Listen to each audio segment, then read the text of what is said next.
75 साल के हो चुके हैं और इस वक्त मेरी मौजूदगी है काशी में। काशी में भी वो घाट जिस जगह से प्रधानमंत्री मोदी ने काशी वासियों से अपने दिल की बात कही थी और ये कहा था कि ना मुझे किसी ने यहाँ भेजा है और ना ही मैं यहाँ पर आया हूँ, मुझे माँ गंगा ने बुलाया है। काशी वासियों के दिल में वो बात इतनी गहराई से उतरी कि बीते 3 चुनाव में काशी वासियों ने न सिर्फ प्रधानमंत्री मोदी को अपना सांसद चुना बल्कि अभिभावक भी बनाया। इसके बाद साल दर साल काशी में विकास की बयार बहती रही और आज देखिए इन घाटों की जो स्थिति थी पहले वो पूरी बदल चुकी है। यहाँ पर जो घाटों पे जाने वाले रास्ते थे वो तो पक्के हो ही चुके हैं, साथ ही साथ नाविक हो चाहे वो आसपास की दुकानें हो, उन सबके सौंदर्यीकरण का काम लगातार यहाँ पे चलता हुआ देखेंगे आप।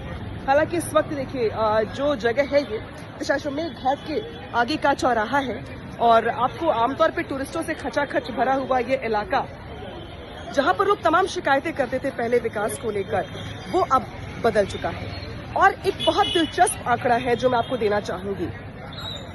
2014 से 2025 तक यानी बीते 11 सालों में प्रधानमंत्री मोदी काशी 11 बार आ चुके हैं और 11 बार में आने के साथ ही पीएम मोदी की ओर से काशी को 1 लाख करोड़ की परियोजनाओं की सौगात दी जा चुकी है। 1 लाख करोड़ की परियोजना की सौगात सिर्फ काशी में सड़कों के निर्माण, साफ सफाई, घाटों के नवीनीकरण, इसी के अलावा अलग अलग काशी में जो मंदिर हैं उनके डेवलपमेंट को लेकर काशी कॉरिडोर समेत तमाम वो विकास के कार्य जो उसके पहले जिसने किसी पर उतना ध्यान नहीं गया किसी का, उन सबको प्रधानमंत्री मोदी ने अपने न सिर्फ दिल में जगह दी बल्कि अपने एजेंडे में भी शामिल किया और 11 सालों में एक ऐसी रणनीति बनाई कि काशी के सौंदर्य को ना खोते हुए काशी का विकास किया जाए और आज काशी उसी विकास के पथ पर आगे बढ़ रहा है।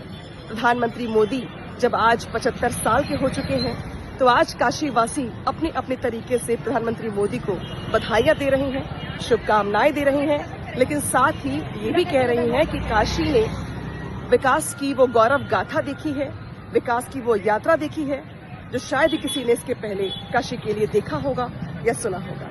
आगे भी मैं आप लोगों को दिखाती रहूंगी काशी से बहुत सारी तस्वीरें, बहुत सारी खास तस्वीरें जो प्रधानमंत्री मोदी के जन्मदिन के मौके पर बेहद खास हो जाती हैं, क्योंकि पीएम मोदी जिस तरीके से काम करते हैं उनके काम करने का एक एग्जाम्पल आपको काशी में भी उदाहरण के तौर पर दिखाई देगा जब यहाँ पे आपको हर गली में विकास की एक नींव नजर आ जाएगी।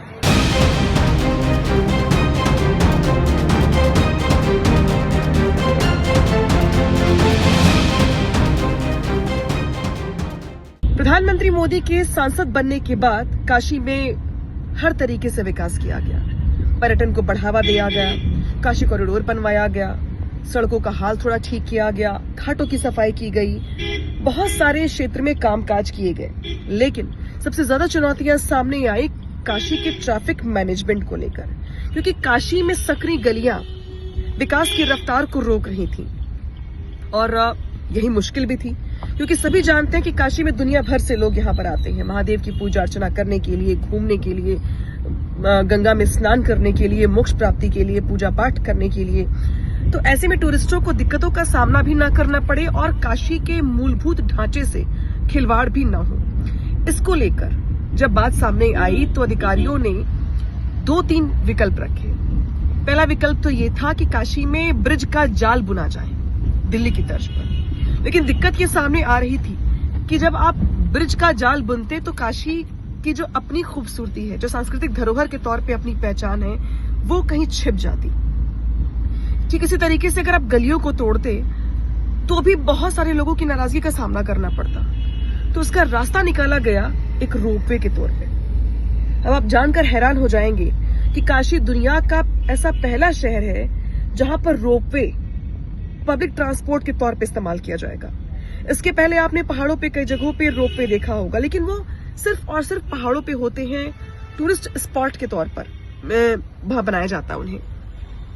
लेकिन काशी में पहली बार ऐसा है कि जब आप कुछ सालों में यहाँ पर रोपवे बना हुआ देखेंगे, वो रोपवे जो शहर की ट्रैफिक में ना फंसाते हुए आपको ट्रैफिक के ऊपर से जो जगह होगी जहां पे आप जाना चाहते होंगे वहां पर लेके जाएगी। और इसकी सुविधा जो होगी वो खास जगहों से खास जगहों तक होगी, जैसे बनारस रेलवे कैंट स्टेशन से गुदौलिया चौराहा, रथ यात्रा से लेकर एक और स्टेशन, 4-5 जो सबसे ज्यादा पीक चौराहे हैं, जहां पे सबसे ज्यादा जाम लगा रहता है, उन चौराहों को फोकस किया गया है। 2023 में प्रधानमंत्री मोदी ने इसका जो आधारशिला थी वो रखी थी और 807 करोड़ की लागत है इसकी शुरुआती फर्स्ट फेज में। हालांकि प्लान ये भी कि इसे आगे एक्सटेंड किया जाएगा, लेकिन फर्स्ट फेज में जो इसको शुरू किया जा रहा है वो शहर के मुख्य चौराहों को कवर करेगा, जिससे काशी में ट्रैफिक को लेकर के बहुत हद तक लोगों को राहत मिल सकेगी। और ये काशी के विकास में सबसे बड़ा एक तरीके से स्टैंड है या यूं कहे तो कदम है, क्योंकि काशी वासियों के सामने अगर आजकल कोई चुनौती है तो वो सिर्फ और सिर्फ है शहर का जाम से जूझना।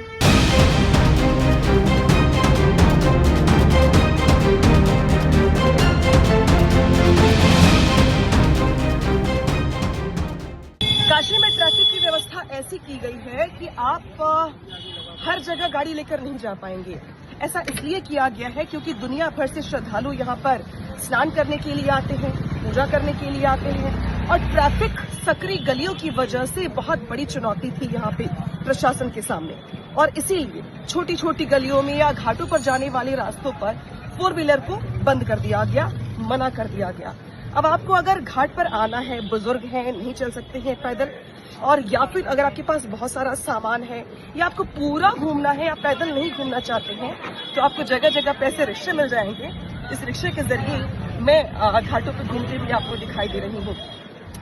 ऐसा इसलिए भी है क्योंकि अगर 4 व्हीलर को यहाँ पे एंट्री मिल जाती तो पैदल चलने वाले जो स्नान करने वाले श्रद्धालु हैं, जो मंदिर जाते हैं पूजा करने के लिए, उनको बहुत चुनौतियां आती सामने, उनको बहुत दिक्कत होती है। तो घाटों पे जाने वाले रास्तों पर गाड़ियों को बंद करके रिक्शे को ओपन कर दिया गया, ताकि रिक्शे से लोग घाटों पर 80 घाट से दशाश्वमेध घाट, जो अगल बगल के पास के घाट है, वहां पर जा सके और ट्रैफिक भी सुचारू रूप से चलता रहे, इतना खराब ना हो जितना कि हमने इसके पहले देखा है, जब घंटों घंटों जाम काशी वासियों के लिए सिरदर्द बना हुआ था।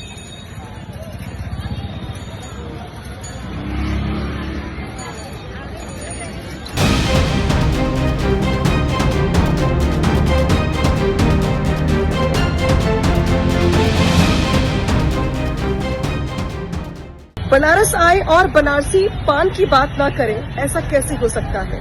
हालांकि आपको एक तथ्य जानकर हैरानी होगी कि साल 2014 तक सिर्फ बनारस में 2 ही उत्पाद ऐसे थे जिनको जीआई टैग मिला था, लेकिन 2024 आते आते यहाँ पर 21 उत्पाद ऐसे हैं जिन्हें जीआई टैग मिला।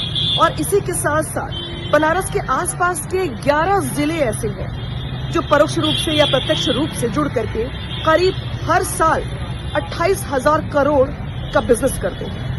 उन उत्पादों में से एक बनारसी पान भी है। और चूंकि आप बनारस में हैं तो बनारसी पान की बात ना करें, बनारसी पान का स्वाद न लें, ऐसा कैसे हो सकता है। तो मैं आपको पान खिलाने के लिए एक ऐसी जगह पे ले आई हूँ जो जगह बेहद खास है। पूछिए क्यों? क्योंकि यहाँ पर प्रधानमंत्री मोदी भी पान का स्वाद ले चुके हैं। देखिए, दिखाते हैं मैं आपको, यही वो दुकान है। और ये देखिए, सामने देख पा रहे होंगे आप प्रधानमंत्री मोदी की तस्वीर किशोरी लाल जी के साथ, जो वो यहाँ पे आ भी चुके हैं, रोड शो के दौरान पान का स्वाद भी चख चुके हैं। और ये देखिए, हर बार, और ऐसा कहते भी कि आप लोग पान बाहर भी बेचते हैं पान। तो देखिए, पूरे हिंदुस्तान में जाता है। तो देखिए, पूरे हिंदुस्तान में यहाँ से पान जाता है। और प्रधानमंत्री मोदी, आपको पता है कब यहाँ पर आए थे?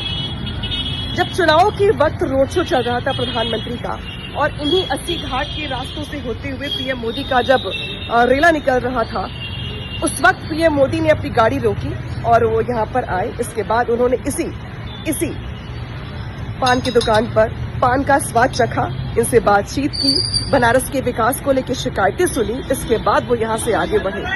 तो आज प्रधानमंत्री मोदी 75 साल के हो चुके हैं। तो आज ऐसी तस्वीरें भी सामने आ रही हैं जो पीएम मोदी के काशी की इस यात्रा को बेहद खास बनाती है।